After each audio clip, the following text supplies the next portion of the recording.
What's up guys, welcome to the Kaizen Life. My name is still Guy Rogers and today I'm wearing my Lucky Cat Jiu-Jitsu shirt because we will be talking about all things grappling. And hopefully you liked the last video about self-defense and leave your comments on that one. Again, please subscribe. This is how we grow this and I really want as many people involved in this as possible. So I'm going to sort of talk a little bit, I guess, about why it is that I even started with grappling and groundwork, how I started, the things I've learned, and so on. I think that it's important. When I first got my black belt in foot and fist boxing, I was about 21, 22, and we had to write this essay as part of it, explaining what we have learned on our journey to becoming a black belt. And at that stage, I was all about, the way of the Bushido and self-improvement. And I think I've mentioned before, I wanted to be a superhero. I wanted to know every part of fighting. I wanted to be that guy that people called when they were in trouble, all that sort of stuff. So I realized very quickly that, coming from a striking background, I used to think, look, if someone tries to get me to the ground, I'm just going to knock him out. There's no chance. It's not going to happen, that sort of thing. And I think when I was I honestly can't remember exactly what age, but it would have been about 25, 26. So we're going back 20 odd years ago. My friend and I, Daniel Shibilia, who was also a black belt in foot and fist at the time, went to a tiny little club. It was on the top of this shop in, I think it was Brunswick Street, called Gallegis. And we had never done grappling before, but we wanted to try it because we knew it was a massive part of fighting. And if you want to be good at something, you have to be good at all areas of it. So we went there, totally out of my element. I had no idea what was going on, and I don't think he really knew what was going on either at the time. MMA was such a new thing that people were still trying to put striking and grappling together. So I remember we had these competitions, and for some reason, if you went to the ground and you tapped outside of this circle, then it reset. And I'm not sure why we did that, because that doesn't have any real world application. But anyway, that, I went to that a couple of times, got a bit of a taste for grappling, but nothing special. And then I moved to Brisbane, started, doing Hapkido. Then I started my club. And I knew all along when I started Kaizen that I wanted to encompass as much as I could of every style that I could. And I was not good at grappling. Like, I had a little bit of some of the basics, but nothing special. So a friend of mine and one of my very first students actually was going to a judo club, and I tagged along with him. The club was massive into newaza and groundwork, so I learned all the throws, but I also did a lot of grappling. And as I've said in the past, judo grappling is different from BJJ in that they don't really play off their back at all. They like to get top control. You can win a match by staying on top of someone for 25 seconds. So it was a different style of grappling. And I guess that sort of stuck with me, that top control, always wanting to be in the top position. And the other thing is my background in security, I'd never want to be on my back. I just don't like, it's a bad position to be in. So that's where that started from. So I started with judo, got okay at it, nothing special. I really enjoyed it though. Then I started doing submission wrestling at a place called Fight Cross under Ross Cameron in Brisbane, who I think is still around. And one of his students, Chris Fraser, who was a traditional jiu-jitsu guy, I believe, but he also did BJJ, was my very first instructor. And he was fantastic. He was very, very technical, wanted everything exactly as he sort of wanted to show it, I guess. So, your foot had to be in exactly the right spot. Everything had to be perfect. And that was fantastic. But I think the issue I had back then was that I think with many clubs, in an effort to grow a club, people teach tricks rather than theory. So what they'll do is people will come in and they'll teach how to do an armbar, and everyone will go, oh, that's really cool, that armbar, or, an omoplata, and everyone's like, oh, that's really cool. But there's no foundation. If you don't know how to get to that point, it's no point in knowing it. So I was really lacking basics. I was really bad at basics, really good at these weird submissions. You know what I mean? Like go-go platas, omoplatas, loco platas. I used to use Barado platas, all these weird stuff that, I still use them occasionally now, but I've sort of realized that you need to know, you're far better off being fantastic at a triangle than you are at knowing 300 different versions of platas. So as I sort of developed there, I kept going with the submission wrestling. I kept teaching at Kaizen, because even though I was no expert, I taught groundwork because I could just teach techniques and then roll and learn as I rolled, which is not a great way to learn things because you start to pick up bad habits. So when I came to Melbourne, I was working I believe I was mentioned at a detention center. I met a guy who was a black belt 3rd or 4th dan, very, very well-known guy called Dirksen, who's very theoretical. Everything he teaches is more about the theory behind it than the actual technique. And he was so precise about what he taught. He was a fantastic instructor.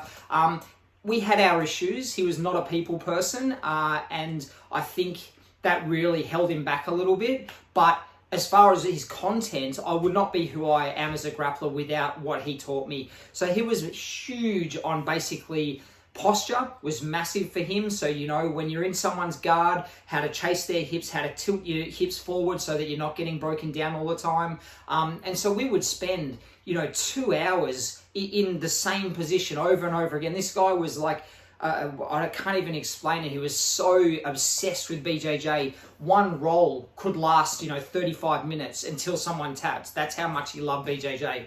So a session would be 3.5 hours. And I went 3 or 4 times a week. I thought, he was quite aggressive in the way that he taught, but I thought if this is like my baptism of fire into learning how to do things properly, I'll go through it. So, hip escapes had to be perfect. Bridges had to be perfect. And I look back at it and went, oh God, it was not the best way to teach it. But the reality is hip escapes and bridges, even at a black belt level, are still some of the basic things you need to know to get out of trouble. So I can't help but thank him for that background. He was fantastic in that respect. What I'm going to show first off is actually, I was a white belt 2 stripe for about 4 years because he did not want to grade me. I don't know why. I've never had an answer to that, but I thought if I went in a competition and went well in it, that he would grade me hopefully. So I went in a competition, I won the competition, and unfortunately he and I had a massive falling out after that, and I stopped training with him. So this is the competition that very first one I've ever done that I went in. And this first guy that I fought, I put him back to back. So I fought 3 guys, but the one in the middle I won by decision. I was a bit disappointing, didn't want to put it up. But this first one was a draw. So I actually won the competition drawing with this guy that I fought. And as we watch it, I'll do some commentary and then I'll go into the next one and we'll have a look at that. So guys, this is obviously the very first competition I've ever done in BJJ, but I'd obviously competed a lot in other styles. And I knew 100% he was going to pull guard. I think I spoke about this before, but it's so common in BJJ, and it gives me the opportunity to sit into my guard, sit into his guard, which is where I want to be, because I did feel safe. And you can see, my posture is I'm constantly trying to get back, sit down on my ass, tilt my hips up a little bit. He goes for a nice little sweep there, but again, I'm pretty quick when it comes to stuff like that. I can react quite well to it, and he's closed his guard pretty much the whole time, so I'm not feeling much sort of pressure insofar as all I'm doing is strong arming him, keeping my posture really nice. Tried to pass here. I'm not good at standing passes. I'm going to be the first to admit it. My current coach would, I always tell him, how do you do that? And we're working on it now, but I feel much more comfortable pressure passing, sort of that half guard game. But at this stage, you got to keep in mind, I was a white belt 2nd stripe, but I'd been training for about 6 years at this point. It's just that I'd never been graded. I had a blue belt in submission wrestling, but that was more, your stand up and a little bit of submission stuff. So this was, more traditional, obviously. And again, I'm just keeping my posture. I'm not doing anything too stupid. I'm not going to lie. I was terrified. I was so nervous. And the other thing to keep in mind, funnily enough, was the one person that turned up on the day was my father, who'd never seen me compete in BJJ.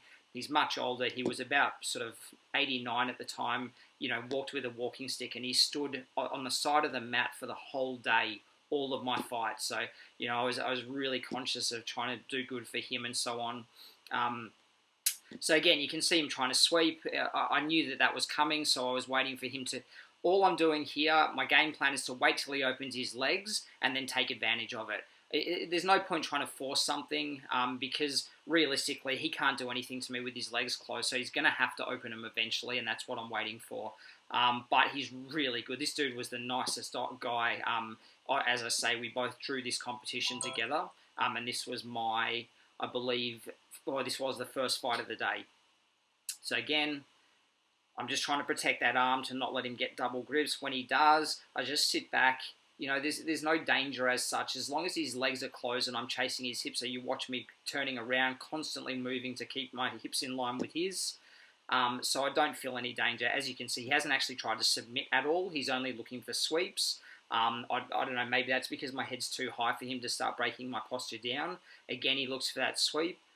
He almost got it, but again, I pop back because I sort of always split my feet when someone tries to sweep me so that I can re-step into it. Does not work at my current club very often, but the guys there are very, very high level.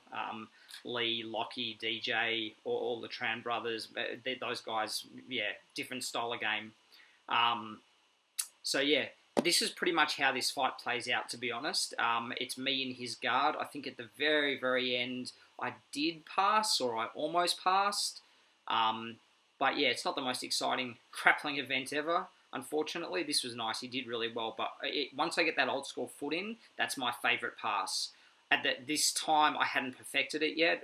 Not that I've perfected it now, but I do it slightly differently. I like to reach under and grab the foot so I can push the knee through, but I didn't think to do that.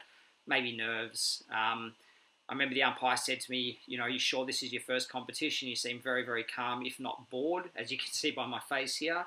And I sort of went, well, you know, I've been sparring a long, long time, so as long as no one's trying to punch me in the face, I'm pretty calm. Yeah, so again, every time he tries to sweep, I just crush his hips, stay on his hips so that he can't submit me. So the most he can try to do is that sweep. So that was the first round. To be honest, I thought I'd actually lost this one because I didn't feel like I was aggressive enough, and he did keep trying to sweep me, but I guess I did keep trying to pass every time he tried to sweep me. But yeah, ended up being a draw. I was pretty surprised, but happy to move on.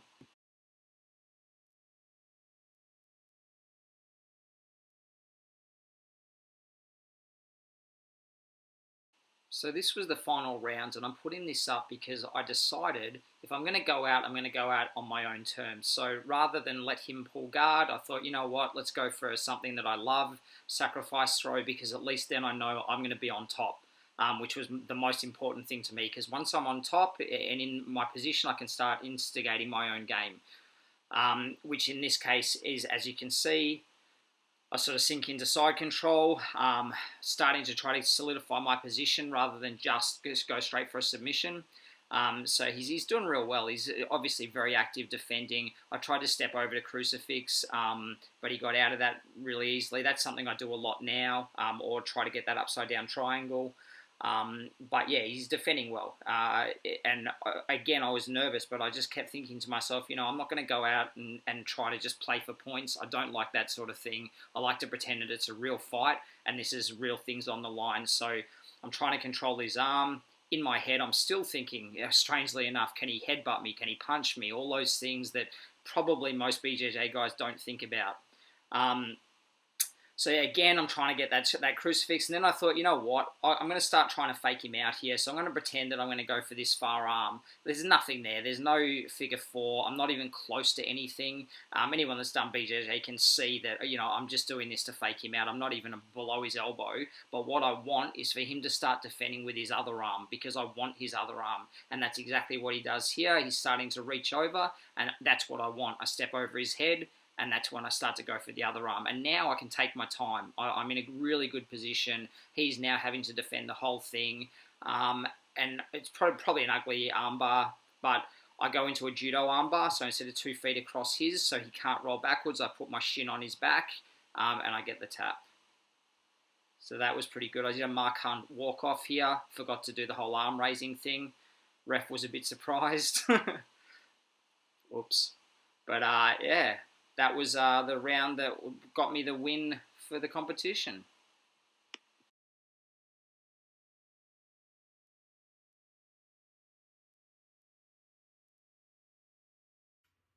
So that was my first competition, and I was really happy. You know, I won it. I've still got the medal here, and my dad got to see me, which was even more important to me. So that was fantastic. And look, to be honest, that style of grappling has served me very, very well over the years, insofar as I feel quite safe. I'm good at not getting submitted. Not so good at my new club, but you know, those guys are a different level. We're talking very, very high level stuff, and I'll go into that later.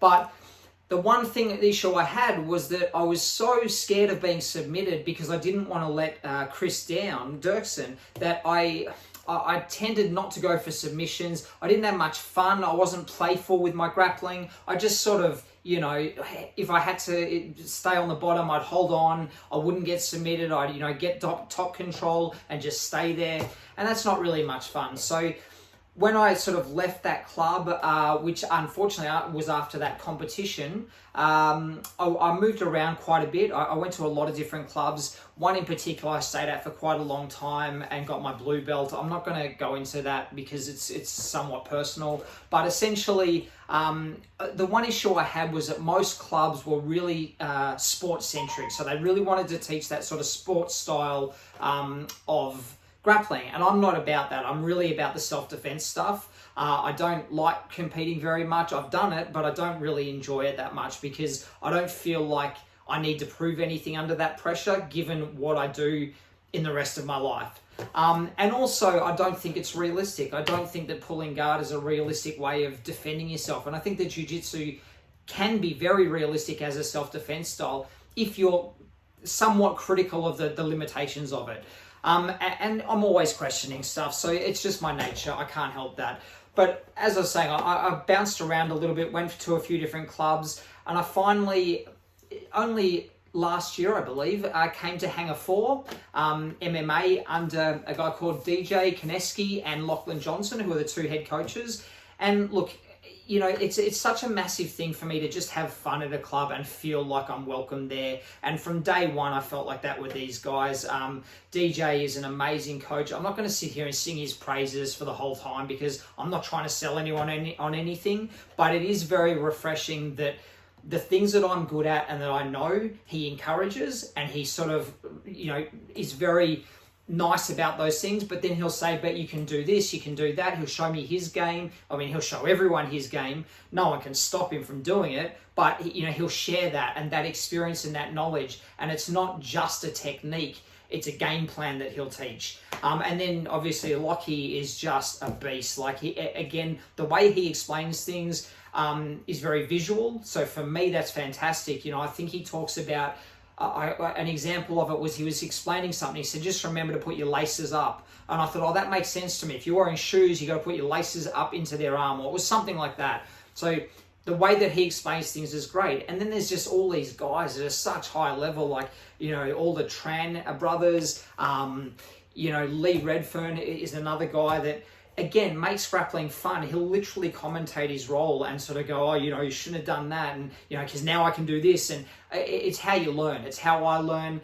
No one is there to smash anyone. We all just have a lot of fun. And I'm going to just put up a little clip of a more recent role. I believe this is with Jonathan. And I've got to say, I'll commentate it as I go, but you can sort of see that I'm starting to play. I really like the half guard game. I like gift wraps because for me, my old job, for example, that's how I handcuff someone. And I've spoken, you know, at length to DJ about that. And you know, so he really encourages that as well. But this is just a nice little role to show, I guess, the evolution without that much changing. I'm not anything flashy. It's nothing special, but have a look and I'll commentate it a little bit.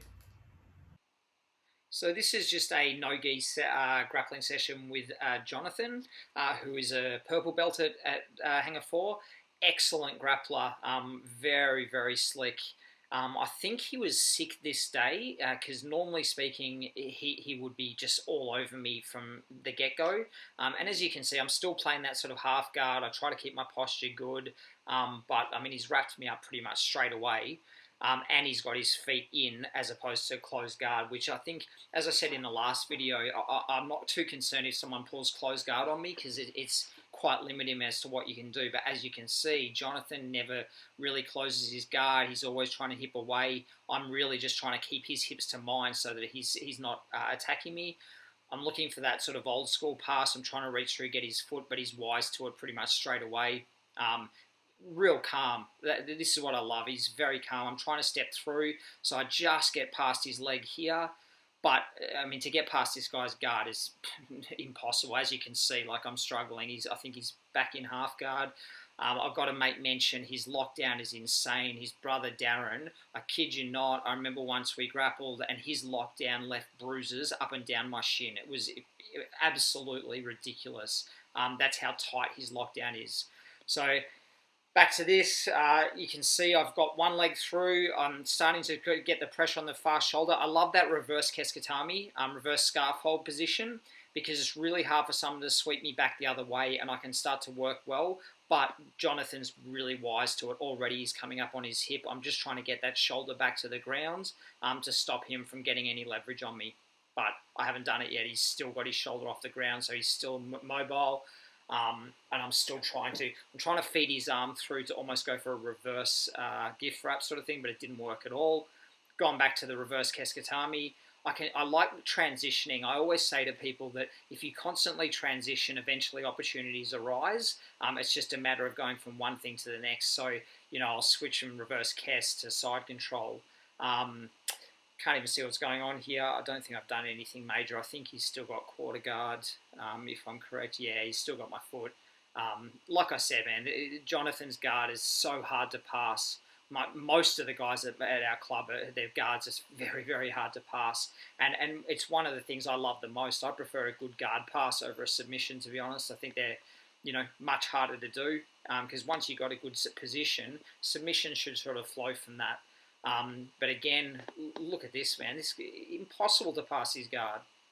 I've been fighting for it for how many minutes now, and there's nothing there. So I've got a bit of a gift wrap. I took a bit of a chance there to take his back. Didn't work. But thankfully, it worked in my favour in that I got to mount. I play around a little bit with S-mount to see if I can get something, but I'm also conscious that I'm not great at it, and I know that he can flip me over pretty easily. I think he does at some stage coming up. So I'm trying to isolate just one arm, pin the other one down, so that I can start to work on sort of your triangle, mounted triangle, something like that. But I mean, he's so defensively good. You can see I'm having no luck with anything at this stage. Again, trying to get back up high. I think I step into an S-mount at some stage. Yeah, and he gets out. Just pure luck, really, that I stayed anywhere near on top. Man, Jonathan's defense is so good. And this is him on an off day, so normally he'd be the one killing me. Yeah, fantastic work. I still haven't got past his guard, by the way. He's still got me in quarter guard. You can see in the left-hand corner my coach, Lockie, destroying someone as usual. In his OnlyFans rash guard, which we all love. I think I'm going for a forearm choke here because when I start going for a forearm choke from mount, I know I'm giving up because I just can't pass the guard. I'm trying to get their attention away from the legs. I think finally, yeah, I've got into mount here, but I don't think I get anything with it. And I'm pretty sure the time is running out pretty quickly. Again, looking for that S mount. I'm going to roll with it this time. And again, usually I try to kick into a triangle, but I'm pretty sure he's controlling that hip and I had to just go back to guard. Yeah, and any more time on the clock, he probably would have passed my guard and submitted me. So, yeah, hell of a roll. Very, very hard work, always.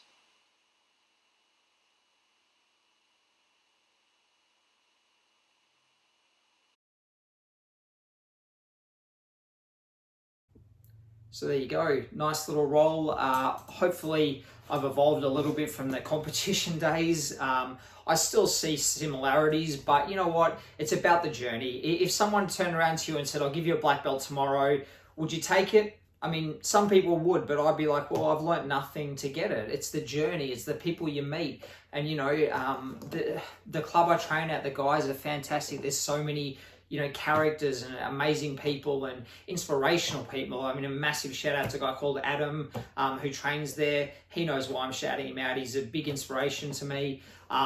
So look, the other thing is, in all these roles that I have, especially now, it's fun. It's fun for me. I love it. And so this next clip I'm going to show, I'm going to leave you with this. I'm telling you now, it's probably technically one of the worst roles I've ever had in my life. I hadn't rolled for a long, long time. When I took this, it was quite recently. I'm showing it because the entire role I'm cracking up. Like the commentary is hilarious. I find it really funny. I hope you get a laugh out of it. My friend Andrew is the other guy. Why he's wearing socks in this role, I have no idea. I'm not going to talk over it at all because I want you to actually hear the comments he's making.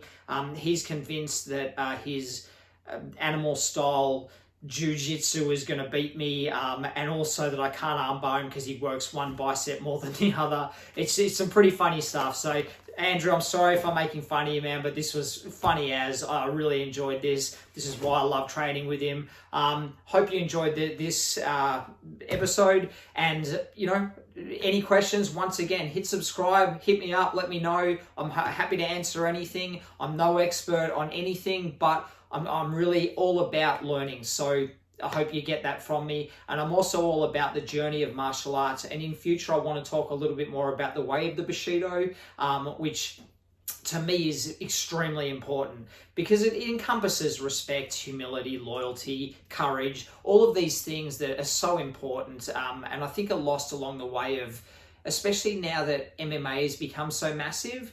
And it's a sport, so people go to it, and the aim of it is to be aggressive against another person in a cage, which I think loses a bit of the spirit of what martial arts should really be about. But that's just my opinion. I'll talk about it more next time. Until then, enjoy yourselves. Be kind to everyone. Let's do it. Oh shit, did I? Yeah, I did record.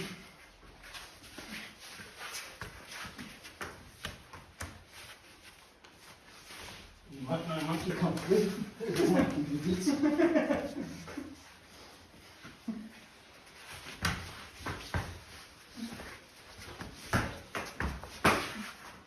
Take his guns. I'll take you back. Oh, your defense happening. I like it.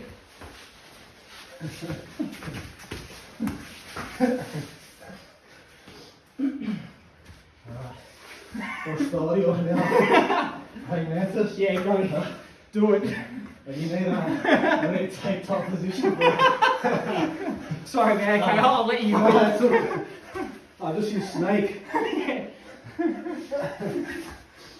I'll just stick to BJJ. You do you. Hey, this is my strong hand.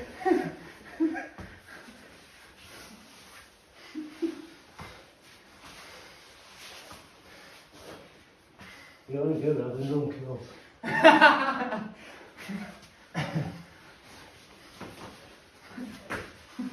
I'll tell you that. So, alright.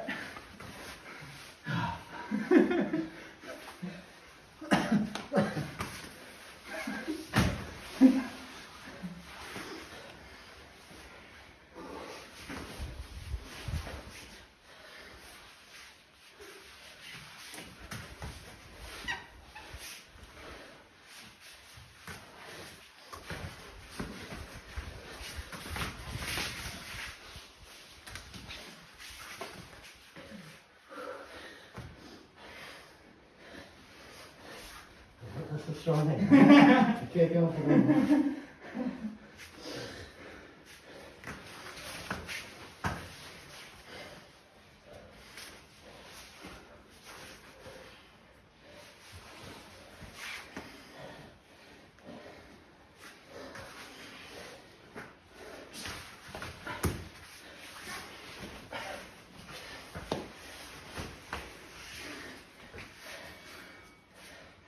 No. Oh, 2.5, yeah, half.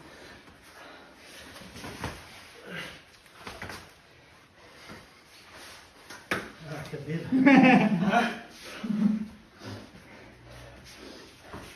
I'm not corner.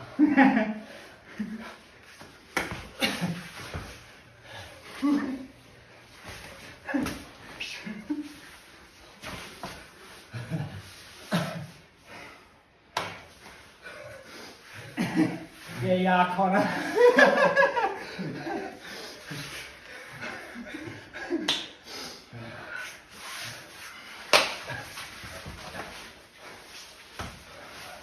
Oh, this is what you call me in style? Yeah. You know what my favourite is?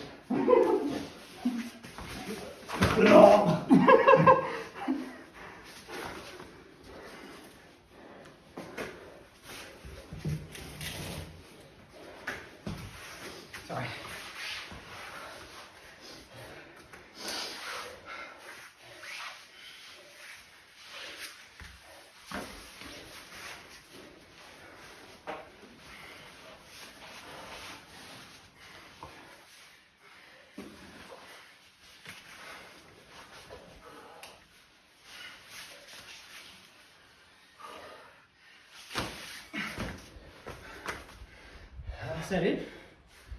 Yeah, man. Oh, fuck, sorry. Keep going. Keep going. That one.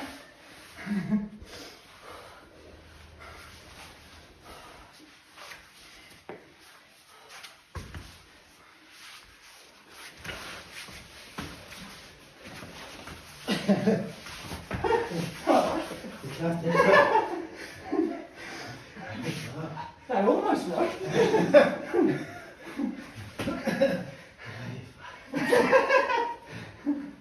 Tell me you didn't miss this.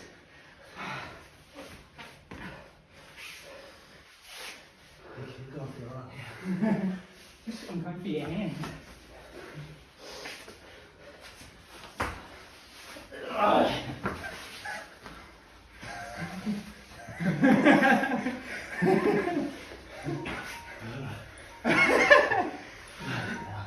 Nice, man, well done.